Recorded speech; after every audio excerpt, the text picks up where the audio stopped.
వరకు వాడారు వీళ్ళు. వేరే పొలానికి ఈ పొలానికి చాలా తేడా ఉందని చెప్తారు. రైతు మాటలను మనం తెలుసు. 12 ఎకరాల్లో వేయలేదు, 3 ఎకరాలు మాత్రమే ట్యాంకులు వాడదాం.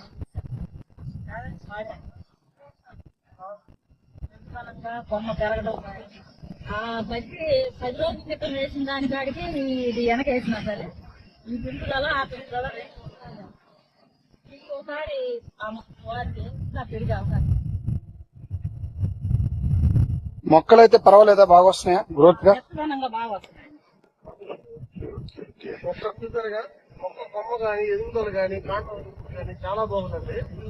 దాని 10 రోజులకి ముందు వేసిన దానికంటే ఇది కూడా అదే విధంగా, అంటే ముందుగా 20 రోజులు తేడా ఉంటుంది. 20 రోజులు చూడండి, రైతుగా చెప్తున్నారు. 20 రోజులు తేడా ఉంది. దానికి దీనికి ఒకేలా ఉన్నాయి. పూత కొమ్మ కాయ అంత రావడం కూడా చాలా బాగుంది. 3 ఎకరాలు మాత్రమే వాడి చూశాను. ఈ సంవత్సరం వాడి చూస్తే ముందు నాటి మొత్తం వాడుతుంది. 12 ఎకరాలు రిజల్ట్ తగ్గింది, ఈ 3 ఎకరాలు రిజల్ట్ బాగున్నాయి. సో ఈ పొలానికి ఆ పొలానికి ఎన్ని రోజులు